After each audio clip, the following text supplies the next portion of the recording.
సాతాను ఎప్పుడు మన అహాన్ని రెచ్చగొడుతుంటాడు, దేవుడు ఎప్పుడు కూడా మన అహాన్ని విరగొడతా ఉంటాడు. ఎందుకు అహం ఇంత అరిష్టం అంటే, అహము కలిగి ఉన్న వాళ్ళని నాశనం చేస్తుంది. ఇంకా చెప్పాలంటే అహము మనల్ని దేవుడు ఆశీర్వదించకుండా, దేవుడు వాడుకోకుండా అడ్డుపడతా ఉంటుంది అహం. మూడు చెప్పాను. మొట్టమొదటిది ఇది మనల్ని నాశనం చేసిద్ది, రెండవది దేవుడు మనల్ని ఆశీర్వదించకుండా అడ్డుపడిద్ది, మూడవది దేవుడు మనల్ని వాడుకోకుండా కూడా అడ్డుపడిద్ది అహం. ఇందాక చెప్పాను అధికారాన్ని బట్టి అహం అని. ఇప్పుడు జ్ఞానాన్ని బట్టి, బలాన్ని బట్టి, తెలివిని బట్టి అహం మోషే జీవితంలో మనం చూడొచ్చు. ఎవరి జీవితంలో? మోషే జీవితంలో 40 ఏండ్లు నిండా వచ్చినప్పుడు తన సహోదరులను చూడాలని బుద్ధి పుట్టింది సోదరా మోషేకి. ఆ 40 ఏళ్ల ప్రాయములో మోషే ఎలా ఉన్నాడో తెలుసా? ఐగుప్తీయుల సకల విద్యలలో ప్రావీణ్యత కలిగి ఉన్నాడు, ప్రావీణ్యుడై ఉన్నాడు, మాటల యందు నేర్పరి అయి ఉన్నాడు. డైలాగ్ డెలివరీలో కానీ, వ్యవహారంలో కానీ, కార్యదీక్షా దక్షతలో కానీ అన్ని కొలతల్లో ఫస్ట్ క్లాస్లో వచ్చి ఉన్నాడు కుర్రోడు. 40 ఏళ్ళు కోడె తాజులాగా చెరచెరలాడుతున్నాడు, మంచి బలంగా ఉన్నాడు. ఒకే ఒక్క దెబ్బకి ఒకటి చంపి ఇసుకలో పూడ్చిపెట్టాడు. అంత బలంగా ఉన్నాడు. బలము, జ్ఞానము, ఆ మాటల యందు నేర్పు, వ్యవహారం, ఇవన్నీ కలిగి ఉన్న మోషే తన జాతిని ఉద్ధరించాలని, తన ప్రజల్ని బయటికి తీసుకొని రావాలని ఆలోచన చేసి ఒక్కడిని చంపాడు. ఇంకా పత్తా లేకుండా పారిపోవాల్సి వచ్చింది. అహం చేసిన కొలువు. ఇక్కడ దేవుడు ఆశించింది ఏంటంటే, తన తెలివిని, తన జ్ఞానాన్ని, తన మాటల నేర్పుని, తన ఔన్నత్యాన్ని చూసుకొని విర్రవేగమని దేవుడు కోరుకోవాలా మోషేని. దేవుని ఆశ్రయించి, దేవుని ఎదుట దీన మనస్కులై, దేవుని శక్తితో నింపబడి, దేవుని అధికారంతో నింపబడి, దేవుని ద్వారా, దేవుని బట్టి, దేవుని మూలంగా ఆ ప్రజల్ని బయటికి తీసుకొని రావాలి మోషే అని దేవుడు ఆశిస్తే, మోషే ఆ పని చేయకుండా తన బల ప్రదర్శనను చూపించాడు. దేవునికి అర్థమైపోయింది, అబ్బో ఇంత హీట్గా ఉన్నాడు కుర్రోడు, ఇప్పుడు ఈ కుర్రోడిని ఇలానే పెట్టేశామంటే ఈ కుర్రోడు వాళ్ళని బయటికి తీసుకురావటం సంగతి ఏమో, కానీ ఈ కుర్రోడే ఒక దారి అయిపోయేటట్టున్నాడు, కుర్రోడా నువ్వు పక్కకు రా కుర్రోడా అని తీసుకొచ్చాడు పక్కకి. 40 ఏళ్ళు బాల్యము నుండి 40 ఏళ్ల ప్రాయం వరకు తను అభ్యసించిన సకల విద్యలన్నీ నిష్ప్రయోజనమైపోయేటట్టు 40 ఏళ్ళు గొర్రెలు గాపించాడు. తన మాటల నేర్పు పోయింది, తెలివి, జ్ఞానము, వివేకము, చురుకుదనం, కోడెతాసులాగా అదే ఆ తుసుబుసులు అన్నీ పోయినాయి. అవన్నీ పోయి షుష్ అని గొర్రెలను తోలుకోవాల్సి వచ్చింది. దేవునికి స్తోత్రం. కొట్టాడు దెబ్బ, అహం మీద పడిపోయింది. 40 ఏళ్ల కాలం పట్టిందండి, 40 ఏళ్ల తుప్పు వదిలేయడానికి. ఐగుప్తులో 40 ఏళ్ళు ఐగుప్తుని ఎక్కించుకున్నాడు. ఆ ఐగుప్తుని అతనిలో నుండి దొళ్ళగొట్టడానికి మిద్యాను తీసుకెళ్ళి 40 ఏళ్ళు మళ్ళీ అతన్ని గొర్రెలు కాసేదానికి పెట్టి, ఆ 40 ఏళ్ళకి ఎక్కిన పైచాన్ని 40 ఏళ్ల కాలానికి దించాడు. మొత్తం 80 వచ్చినాయి. ఇప్పుడు ఇక మాటల నేర్పు లేదు, ఆ తుసుబుస్సు లేదు, కసుబుస్సు లేదు, ఏమి లేదు, అంతా అయిపోయింది. ఆయనే రాసుకున్నాడు కీర్తన, నరుని ఆయుష్కాలం 70 ఏళ్ళు, అధిక బలం ఉంటే 80 ఏళ్ళు, అయినా వాటి ప్రయాసం ఆయాసం దొక్కవని తేల్చాడు. అలాంటి విరక్తిలో ఉన్నప్పుడు ఆయన ప్రత్యక్షమయ్యాడు మండుచున్న పొదలో. అప్పుడు అంటాడు, రమ్ము నా ప్రజలను విడిపించడానికి నేను నిన్ను ఐగుప్తుకు పంపుతాను, నువ్వు పోయి వాళ్ళని తీసుకొని రా అంటాడు. అప్పుడు మోషే ఏమన్నాడండి? 40 ఏళ్ల వయసు అప్పుడేమో దేవుడు చెప్పకుండానే పోయాడు. వినండి, 40 ఏళ్ల వయసు అప్పుడేమో దేవుడు చెప్తే పోయాడా, చెప్పకుండా పోయాడా? మీరు చెప్పండి. మోషే రమ్ము, నేను నిన్ను నా ప్రజలను విడిపించడానికి వాడుకుంటానని దేవుడు చెప్పి పంపించాడా? పిలవకుండానే పరిగెత్తాడు. అప్పుడు ఎప్పుడు 40 ఏళ్ళప్పుడు. ఎందుకంటే బలం బాగుంది, జ్ఞానం బాగుంది, మాటల నేర్పు బాగుంది, అన్నీ సూపరం. ఇప్పుడు 80 వచ్చేసరికి ఏ పరిస్థితికి వచ్చాడో తెలుసా? ఇప్పుడు పొమ్మన్నా బాగుంటున్నాడు. అప్పుడేమో వద్దన్నా పరిగెత్తాడు, ఇప్పుడేమో రమ్ము, నిన్ను ఐగుప్తు రాజైన ఫరో ముందుకు పంపిస్తాను, నువ్వు వానితో మాట్లాడి నా ప్రజలను బయటికి తీసుకొని రావాలి అంటే, ప్రభువా నేను మాట నేర్పరింది గాను, నోటి మాన్యం కలవాడిని, వాళ్ళు రారు అని ఎన్ని వంకలంటే 4 సార్లు వంకలు చెప్తాడు. చివరికి నువ్వు పోతావా లేదని దేవుడే కోప్పడాల్సి వచ్చింది. అంటే 40 ఏళ్ళ ప్రాయములో తుస్సు అన్నాడు కదా, కసుబుస్ అన్నాడు కదా, ఇదేం ఎఫెక్ట్ అది? బలము, జ్ఞానము, విద్యలు, మాటల నేర్పు, వీటిని బట్టి అహం. అది ఉన్నప్పుడు దేవుడు వాడుకోవడానికి పనికిరాడు. నాకు స్పష్టంగా అర్థమవుతుంది కదా, నేను చెబుతున్నాను కదా. దేన్ని బట్టి కూడా మనం అతిశయపడితే దేవుడు ఊరుకోడు. దేన్ని బట్టి కూడా మనం అహాన్ని ప్రదర్శిస్తే దేవుడు ఊరుకోడు. నీ నీతి, పరిశుద్ధత, జ్ఞానము, మాటల నేర్పు, తెలివి, చురుకుదనం, చాకచక్యం, నీ ఐడియాలజీ, నువ్వు దేన్ని బట్టి విర్రవీగినా దేవుడు ఊరుకోడు. ఖచ్చితంగా నేను విర్రగొట్టి తీరతాడు, అందులో అనుమానమే లేదు. ఎందుకంటే ఆయన వినయము గలవారి యొద్దను, దీన మనస్సు గలవారి యొద్దను మాత్రమే ఉంటాడు.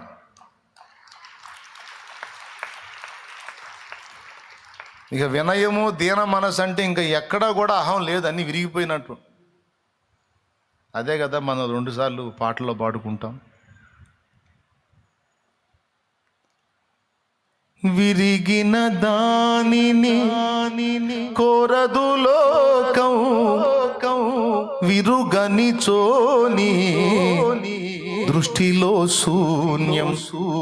దేవునికి మహిమ, దేవునికి మహిమ. మనం కూడా పాడుకున్నాం.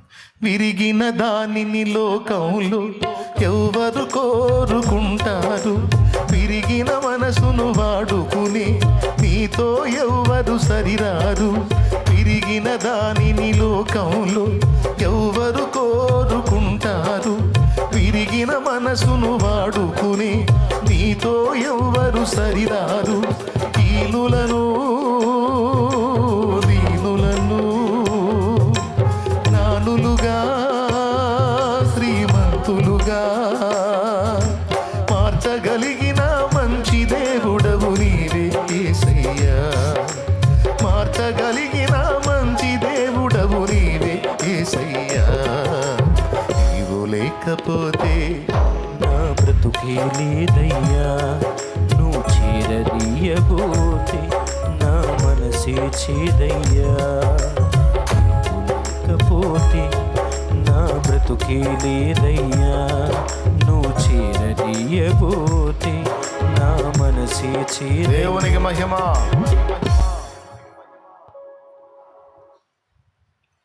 ఇప్పుడు ఏం చేయాల్సి వచ్చింది? మోషేని దేవుడు విరగొట్టాల్సి వచ్చింది, నల్లగొట్టాల్సి వచ్చింది. ఎందుకు? దీనుని చేయాలి.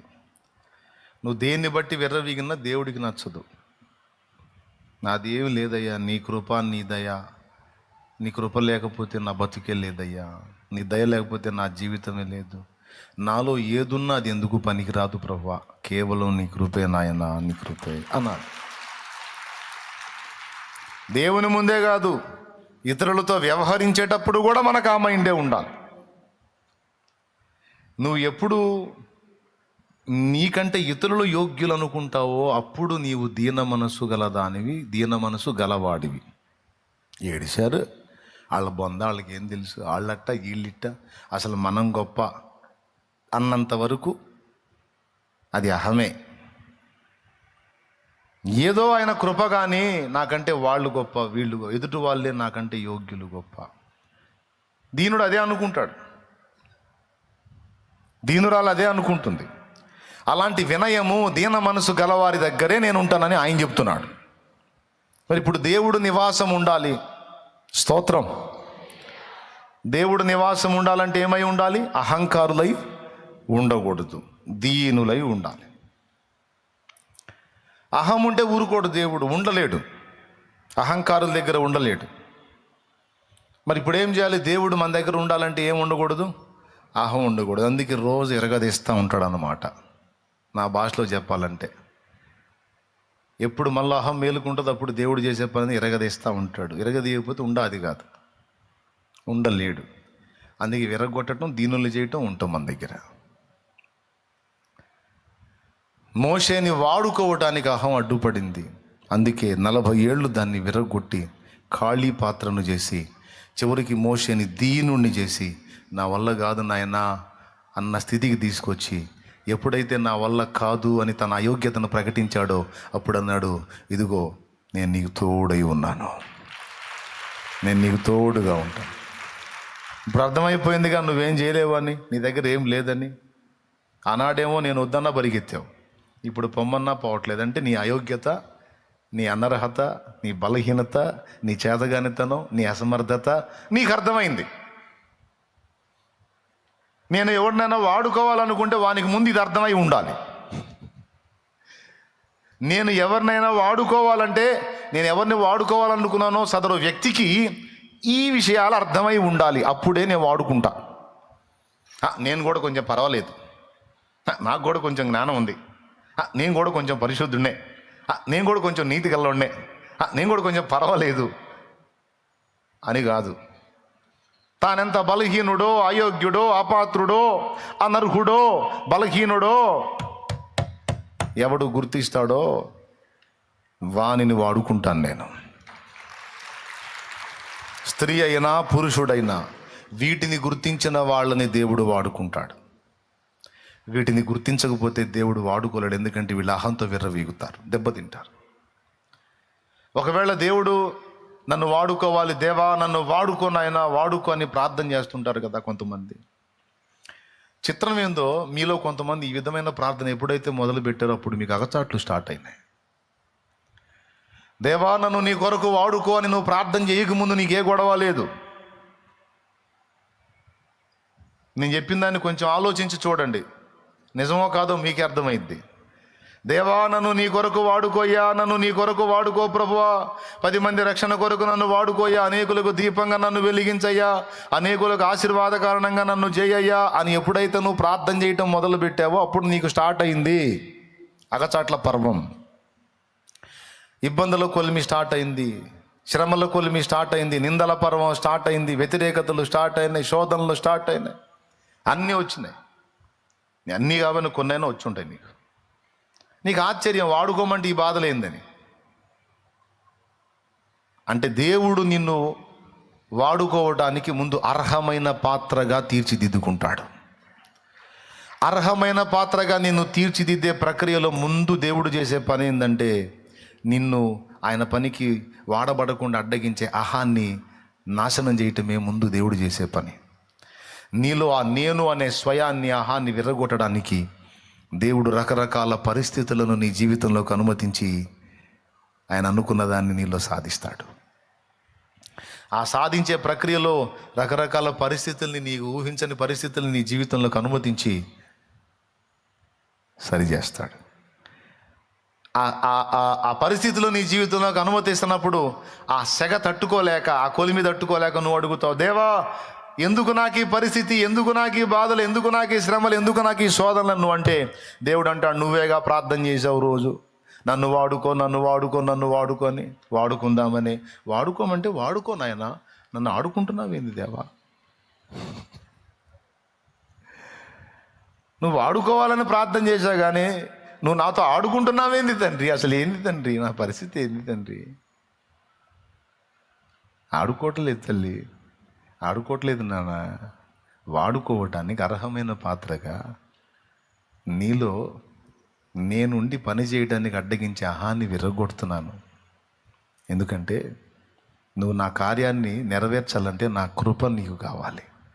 ఆ కృప నీకు దొరకాలంటే అది అహంకారం ఉంటే దొరకదు, దీనులకు దొరికిద్ది.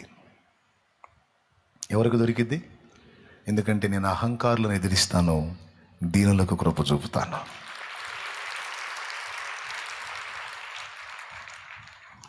నువ్వేమో వాడుకో అని ప్రార్థన చేస్తావు. నీలోనేమో రకరకాల విషయాలను బట్టి అహం ఉంది. దాని అంతా విరగొట్టాలి. బోల్డ్ అంత పని పెట్టుకున్నా ఇప్పుడు నీ మీద. కాబట్టి నువ్వు నిమ్మళంగా ఉండు, నేను సరిచేసి వాడుకుంటాలే అంట. ఆ సరిచేసే ప్రక్రియ మోషే జీవితంలో మనం చూసాం. చివరికి ఒకప్పుడు పరిగెత్తినోడు ఇప్పుడు పొమ్మన్నా బోటల్లా. ఇది నిర్గమాకాండం 3వ అధ్యాయంలో మీకు దొరికిద్ది. ఇంటికి పోయినావు చూసుకోవచ్చు, మీకు తెలియని స్టోరీయా. ఇక్కడ మోషే విషయంలో స్వయాన్ని విర్రగొట్టడానికి 40 ఏళ్ల కాలం తీసుకున్నాడు, విర్రగొట్టాడు. ఈ 40 ఏళ్ల ట్రైనింగ్కి మళ్ళీ 40 ఏళ్ల ఆయుష్కాలం పొడిగించి మొత్తం మీద మోషేని 40 ఏళ్ళు బలంగా వాడుకున్నాడు. దేవుడు వాడుకున్నాడు. వాడకానికి ముందు అహాన్ని విర్రగొట్టడం అనేది చేశాడు. కాబట్టి అధికారాన్ని బట్టి వచ్చిన హమాను నాశనం చేసింది. బలాన్ని, జ్ఞానాన్ని, విద్యలను, నేర్పుని, మాటల నేర్పుని బట్టి వచ్చిన అహాన్ని మోషేలో విర్రగొట్టి దేవుడు మోషేని వాడుకున్నాడు. సో అహము మనల్ని నాశనం చేస్తుంది. అహము దేవుడు మనల్ని వాడుకోవడానికి అడ్డుపడుతుంది, వాడుకోకుండా అడ్డుపడుతుంది. దేవుడు మనల్ని వాడుకోవాలంటే ఇది విరగాలి. ఇది విరగాలంటే మనంతటా మనం అహాన్ని విరగొట్టుకోవడం మనకు చేత కాదు. అందుకే దేవుడే పూనుకొని కొన్ని పనులు చేపిస్తాడు, కొన్ని అనుమతిస్తాడు. కొంతమందికి అసలు తమలో అహం ఉందన్న సంగతే తెలియదు. కొంతమందికి అసలు తమలో అహం ఉందన్న సంగతే తెలియదు. వాళ్ళకు ఏం ఫీలింగ్ ఉంటుందో తెలుసా? నేను చాలా దీనుణ్ణి, నేను చాలా దీనురాల్ని అనే ఫీలింగ్ కొంతమందికి ఉంటుంది. విచిత్రం ఏంటంటే నేను చాలా దీనుణ్ణి, నేను చాలా దీనురాల్ని అనుకోవటం కూడా అహమే. ఓయ్ బాబు, ఎట్టు కూడా అనుకోకూడదా? మరి అది అహమే.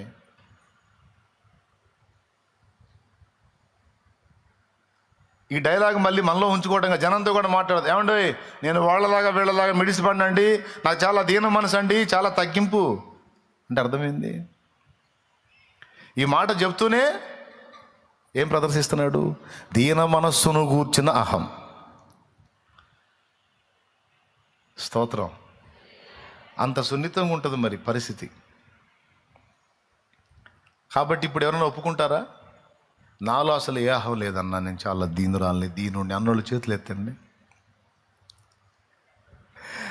అబ్బా, గ్రాండ్ సక్సెస్. క్లియర్గా అర్థమైంది మీకు నేను చెప్పింది. లేదన్నా, ఎంత కాదన్నా ఏదో ఒక పాయింట్లో నాకు ఉందన్నా, అహం ఉందన్నా అన్నోళ్ళు చేతులు ఎత్తండి. అబ్బా, దేవునికి స్తోత్రం కలుగును గాక. హల్లెలూయా. సేవకులు ఏమంటారు? ఉందా? అది ఉంటుంది. అస్సలు లేకపోవటానికి మనం ఏమైనా ఆదాం రక్తం కాదా? అయింది మంది ఒరిజినల్ ఆదాం బ్లడ్ మంది. మనకు లేకపోతే ఎవరికి ఉంటుంది? అందరికీ ఉంటుంది. మాసిలామణయ్య గారు అదే పాడాడు. ఆత్మార్పణ చేయకనే ఆశించితి నీ చెలిమి, అహమును ప్రేమించుదునే అరసితి ప్రభుని కలిమి. ఆత్మార్పణ చేయకనే ఆశించితి నీ చెలిమి, అహమును ప్రేమించుచునే అరసితి ప్రభుని కలిమి. ఆశా నిరాశాయే ఆవేదనెదురాయే ఆధ్యాత్మిక లేమిగలే అల్లాడిన వలలు ఆధ్యాత్మిక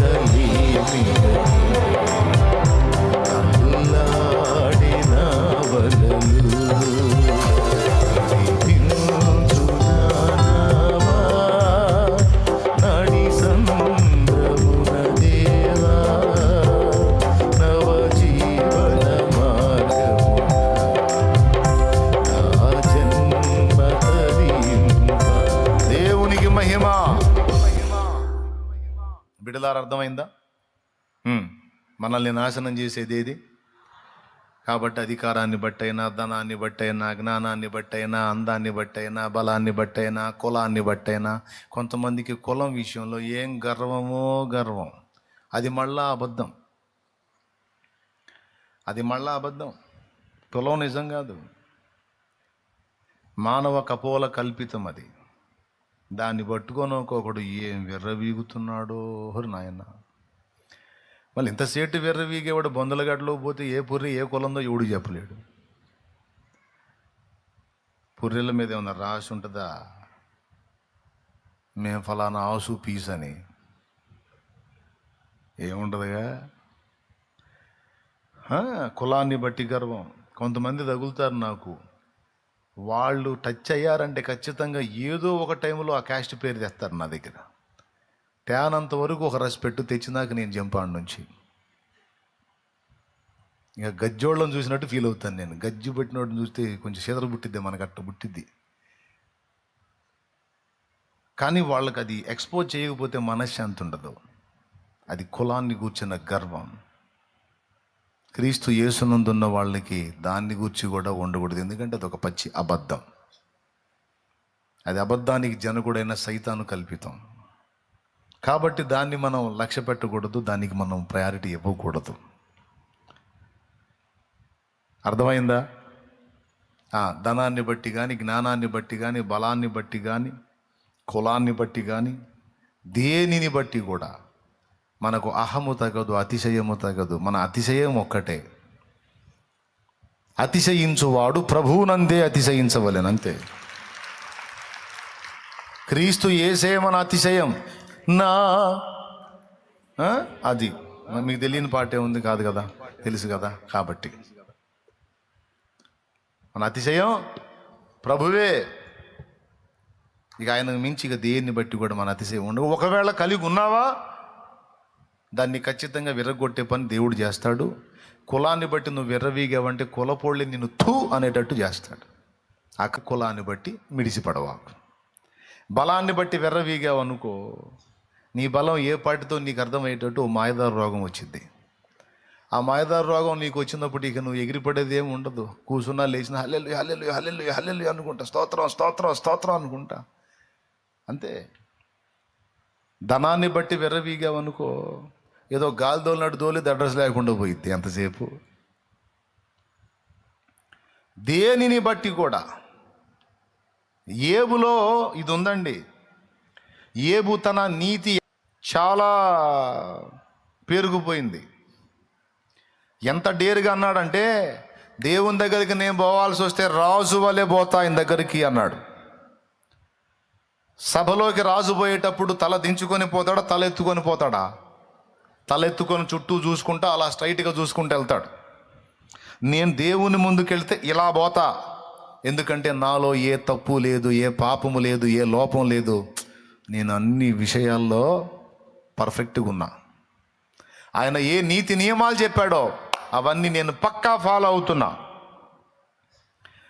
అని ఆయన అంతరంగములో తన నీతిని బట్టి, స్వనీతిని బట్టి విర్రవీగాడు. అది పక్కా మనకు దొరికింది చదివితే ఏబు గ్రంథం. ఏబు నీతిమంతుడు, భక్తిపరుడు, యథార్థవంతుడు, యెహోవా యందు భయభక్తులు కలిగి చెడుతనం విసర్జించినవాడు, అన్నీ ఓకే.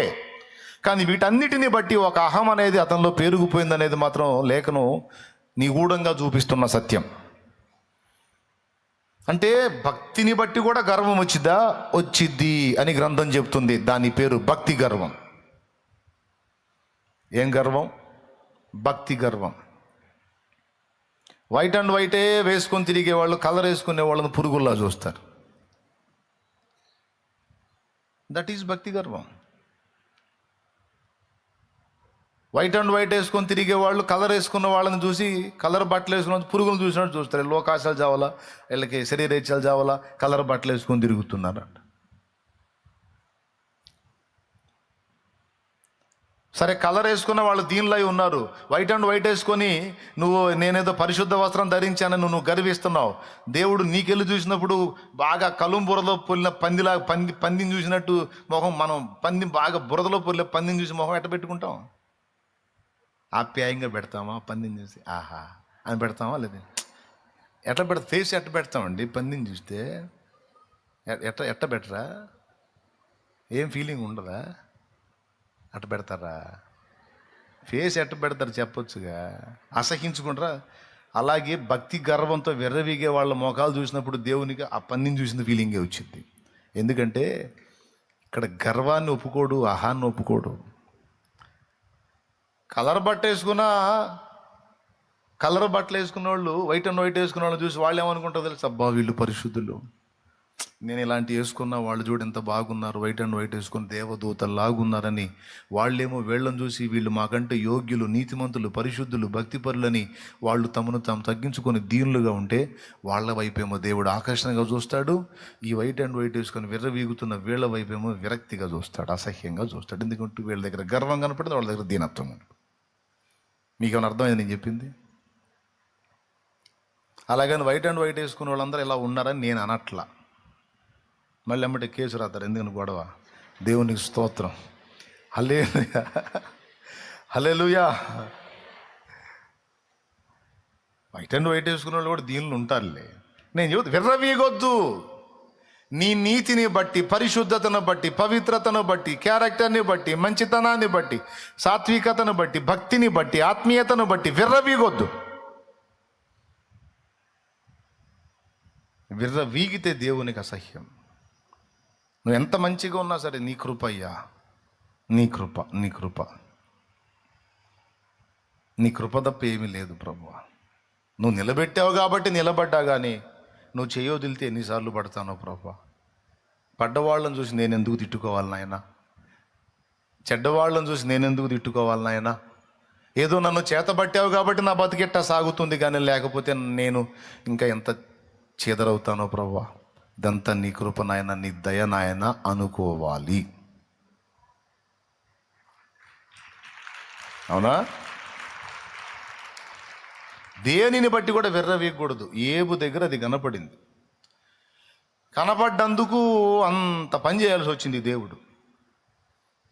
అన్ని విధాల ఏబుని కట్టడి చేసి దెబ్బ మీద దెబ్బ, దెబ్బ మీద దెబ్బ, దెబ్బ మీద దెబ్బ, అన్ని విధాల కొట్టి ఏబుని దీనుండి చేసి చివరికి ఏబు నోటితో ఏబే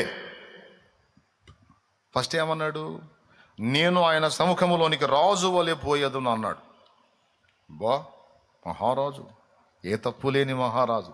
ఏబు గ్రంథము ఒకసారి తీయండి. ఆ మాట నేను చూసి నవ్వుకున్నా. 31వ అధ్యాయం 37వ వచనం. చదువు నాయనా. నా అడుగుల లెక్క ఆయనకు తెలియజేసేదను, రాజు వలె నేను ఆయన యొద్దకు వెళ్ళేదను. అదుగదుగు, రాజు వలె నేను ఆయన యొద్దకు వెళతానన్నాడు. దేవుడు ముందుకెళ్ళేటప్పుడు రాజు ఏమంటే, భూలోకంలో కోర్టులో జడ్జి గారి ముందుకు పోయేటప్పుడు అధికారులు సైతం బెండ్ అవుతారు. ఎందుకు? న్యాయాధిపతి స్థానం అది, జడ్జి ప్లేస్, అది జడ్జి గారి ప్లేసు. పోలీసు వారు వెళ్ళేటప్పుడే చాలా వినయంగా వెళ్తారు. అలాంటిది ముద్దాయి వెళ్ళేటప్పుడు ఎట్లా పోవాలి తెలుసా? ఈ చేతులు ఇలా కట్టుకొని గోడలు పైకి లేపి గుండీలు గిండీలన్నీ ఇక్కడ దాకా పెట్టుకొని నీట్గా గడగడగడలాడుతూ పోయి నిలబడతారు. భూలోక న్యాయాధిపతి ముందు నిలబడటానికే ఇంత వినయము, ఇంత జాగ్రత్త అవసరమైతే, అగ్ని వంటి నేత్రాలు కలిగి, అపరంజి పాదాలు కలిగి. అగ్ని వంటి నేత్రాలంటే తెలుసా? కల్మషము లేని చూపు గలవాడు, రహస్యములను చూచువాడు. అపరంజి పాదాలంటే తెలుసా? మచ్చలేని నడత కలిగిన వాడు, పరిశుద్ధుడు. ఆయన నడత పవిత్రమైనది. పాదాలు, నడతలలో లోపం లేదు. అగ్ని వంటి నేత్రాలు గలవాడు. ఆ చూపులోనే మన హృదయంలోకి చూసి మన బతుకంతా చదవగలుగుతాడు ఆయన. ఎవరు ఆరోపించాల్సిన అవసరంలా, చదివేస్తాడు అలాగా. అగ్ని వంటి నేత్రాలు. అలాంటి వాడు ముందుకు పోయేటప్పుడు ఎట్లా పోవాలి? ఈయన అంటాడు, నేను రాజులాగా పోతా అంటాడు. అంటే తలెత్తుకొని పోతా. ఎందుకు తలెత్తుకొని పోతాను తెలుసా? నా దగ్గరే తప్పు లేదు. ఆయన ఏ నీతి నియమాలు చెప్పాడో వాటన్నిటినీ నేను ఫాలో అవుతున్నా. ఆ ముక్కతో ఎవరు పోయినా, ఈ డైలాగ్తో ఎవరు పోయినా దేవుడు అనే మాట ఏంటి తెలుసా? ఆయన నీకు ఒకటి కొదువుగా ఉందనుకోండి. నువ్వు ఎన్ని విషయాలు జాగ్రత్త చేసుకొని పోయినా సరే దేవుడు చెప్పే డైలాగ్ ఒకటి, అయినను నీకు ఒకటి కొద్దువుగా ఉందంటాడు. కాబట్టి ఆయన దగ్గర రాజు వలె బౌటంగా, దీనుడుగా, దీనురాలిగా, చివరికి ఆయన ఏమన్నాడో తెలుసా? నన్ను నేను అసహించుకొని బూడిదలోను ధూళిలోను పడి పశ్చాత్తాపడుచున్నానన్నాడు. చివరి అధ్యాయం ఒకసారి తీసుకోండి. యోబు గ్రంథము 42వ అధ్యాయము 2వ వచనం నుంచి. నీవు సమస్త క్రియలను చేయగలవనియు, నీవు ఉద్దేశించినది ఏది నిష్ఫలము కానేరదనియు నేను ఇప్పుడు తెలుసుకున్నా. అంటే అంతకుముందు తెలియక ఏదేదో పెద్ద పెద్ద డైలాగులు వాడా, తెలియక ఏదో పెద్ద పెద్ద మాటలు మాట్లాడా, తెలియక ఏదో పెద్ద పెద్ద ఆలోచనలు చేశా. ఇప్పుడు తెలిసింది, సిగ్గొచ్చింది. చదువు. జ్ఞానము లేని మాటల చేత ఆలోచనను నిరర్ధకము చేయి వీడెవడు, అలాగున వివేచన లేని వాడనై నేను ఏమీయూ నెరుగక నా బుద్ధికి మించిన సంగతులను గురించి మాట్లాడి తిని. చూసా, ఒప్పుకున్నాడు. నా బుద్ధికి మించిన సంగతులను గురించి నేను మాట్లాడాను. దేన్ని బట్టి మాట్లాడాను? వివేచన లేకుండా. ఈ వివేచన దెబ్బతీసింది ఏది? అహం.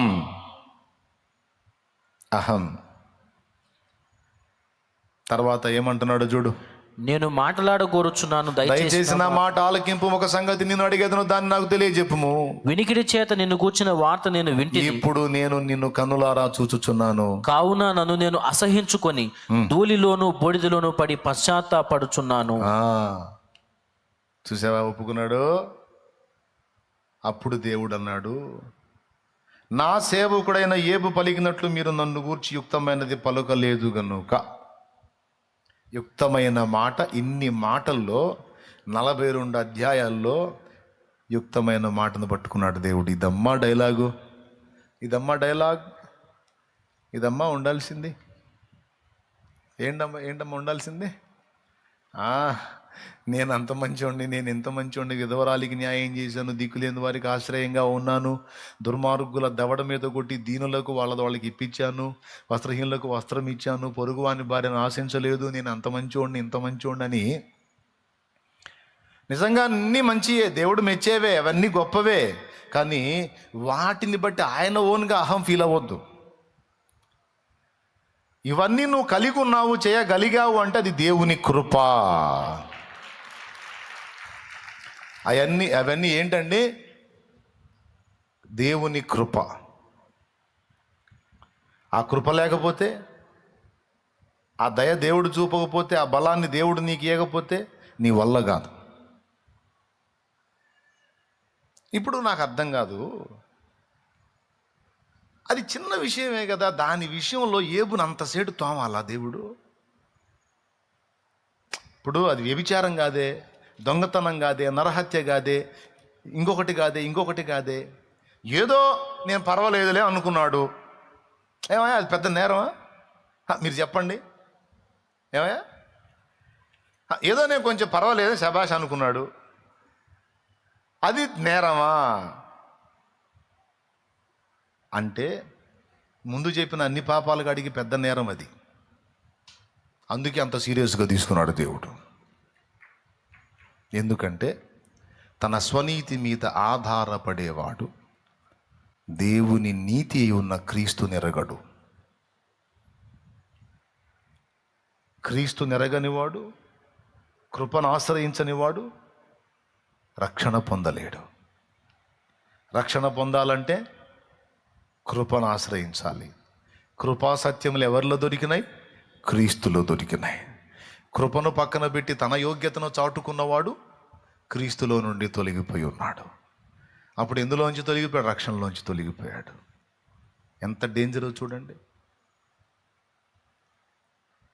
అందుకే స్వనీతి మీద ఆధారపడ్డ ఇశ్రాయేలు గురించి రోమాపత్రికలో అంటాడు, ఇశ్రాయేలు దేవుని విషయంలో ఆసక్తి గలవారని నేను వారిని గూర్చి సాక్ష్యం ఇచ్చుచున్నాను, అయినను వారి ఆసక్తి జ్ఞానానుసారమైనది కాదు. వారు దేవుని నీతిని ఎరుగక తమ స్వనీతిని స్థాపింపబూనుకొనుచు దేవుని నీతికి లోబడలేదు. ఇంతకీ దేవుని నీతి ఏమిటో తెలుసా? క్రీస్తే దేవుని నీతి. మిగిలిన పాపాలన్నిటికంటే ప్రమాదకరమైన పాపం స్వనీతి, అహం. అందుకే దేవుడు అంత జోక్యం చేసుకోవాల్సి వచ్చింది. ఏబుకు పట్టిన తుప్పంతా దొళ్ళగొట్టాల్సి వచ్చింది. ఏబుని దీనుణ్ణి చేయాల్సి వచ్చింది. ఏబు బతుకేంటో ఏబుకు అర్థమయ్యేటట్టు చేయాల్సి వచ్చింది. చివరికి ఏబు ఒప్పుకునేటట్టు చేసి, ఏబు ఒప్పుకొని పశ్చాత్తాపడి బూడిదలో పడి నేనేందో నాకు అర్థమైపోయినాను, నేనే కొట్టుకుంటున్నా, వివేచన లేక నా బుద్ధికి మించిన సంగతులు మాట్లాడాను, నేను ఫుల్ తేడా అని ఎప్పుడైతే తాను అనుకున్నాడో అప్పుడు తిరిగి ఏబును రెండంతలుగా ఆయన ఆశీర్వదించనని రాస్తుంది. బిడ్డలారా గుర్తుపెట్టుకోండి, మొదటిది ఏం చెప్పాను? అహం మనల్ని నాశనం చేస్తుంది. రెండోది ఏం చెప్పాను? అహం మనం దేవుడు వాడుకోవటానికి పనికి రాకుండా చేస్తుంది. అవునా? మరి దేవుడు మనల్ని వాడుకోవాలంటే ఏం విరగొట్టాలి? అహాన్ని విరగొట్టాలి. అందుకే ఈరోజు మనల్ని అలా విరగొట్టి నల్లగొట్టి సరి చేయడానికి అన్ని బాధలు రప్పిస్తున్నాడు. అది విషయం. అంతేగాని నీ మీద పగబట్టి కాదు, కక్ష బట్టి కాదు. నీకు ఆయనకి ఏం కక్ష? నువ్వు కూతురివి, ఆయన తండ్రి, నువ్వు కొడుకువి, ఆయన తండ్రి. నీకు ఆయనకి మధ్య కక్ష ఏముంది? మరి ఎందుకు ఈ ఇబ్బందులన్నీ అంటే నీలో విరగాల్సినవి కొన్ని ఉన్నాయి, విరగొట్టడానికి. అవి విరిగిన నాడు నీకు ఉండమన్నా ఉండదు ఈ శోధనలో. అవి విరిగిన నాడు రెండంతలుగా తిరిగి నీవు ఆశీర్వదించబడతావు. అర్థమైందా?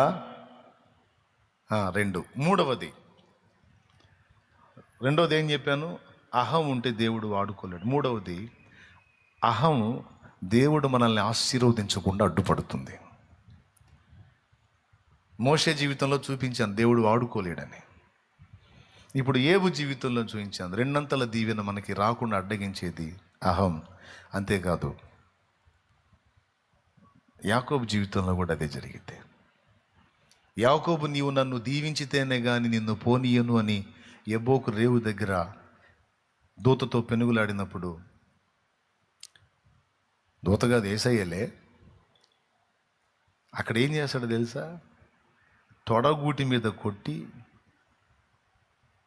యాకోబును అవిటివాడిని చేసి అప్పుడు ఆశీర్వదిస్తాడు. ఆశీర్వదించడానికి ముందు యాకోబుని కొట్టాడు, తొడగూటి మీద కొట్టాడు, యాకోబుని బలహీనుణ్ణి చేశాడు. అంటే అంతకుముందు యాకోబులో ఏదో లోపం ఉంది. ఆ లోపము దేవుడు నిజముగా యాకోబును ఆశీర్వదించడానికి అడ్డుపడుతుంది. దాని మీద కొట్టాడు దెబ్బ.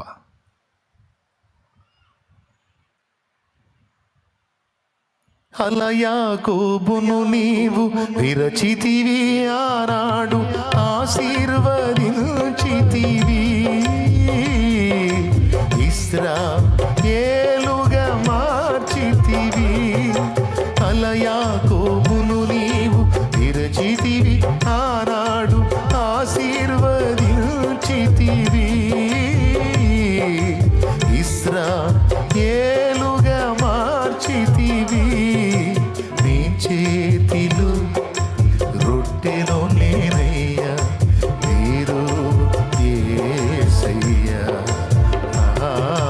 నీ చేతిలో రొట్టెలో నేనయ్యా, వీరు యేసయ్యా, వీరు యేసయ్యా. ఆశీర్వదించు యేసయ్యా, వీరు యేసయ్యా. ఆశీర్వదించు యేసయ్యా. దేవుని గొప్ప నామానికి మహిమ కలుగును గాక. హల్లెలూయా. 3 సంగతులు మీరు చెప్పండి. నేను చెప్పిన 3 సంగతులు. మొదటిది అహం, 2, 3 దేవుని ఆశీర్వాదాన్ని అడ్డగిస్తుంది. 4 దేవుడు మన దగ్గర ఉండటానికి ఇష్టపడకుండా చేస్తుంది అహం. ఉండలేడు. మన దగ్గర నివాసం ఉండాలంటే మనలో దీన మనసు ఉండాలి. అన్ని విషయాలలో విరిగిపోయి ఉండాలి. విరిగిన మనసే నీకే ప్రియము యేసునాథా. భలే పల్లవి. ఈ పల్లవి పిచ్చలైక్ నాకు పిలుస్తున్నాడు భక్తుడు. విరిగేనా మనసు వసింప రావా వసింప రావా. విరగాలని ఎదురు చూసావుగా, విరిగిపోయాను. ఏ విషయంలోనూ నాకు ఇప్పుడు అహం లేదు.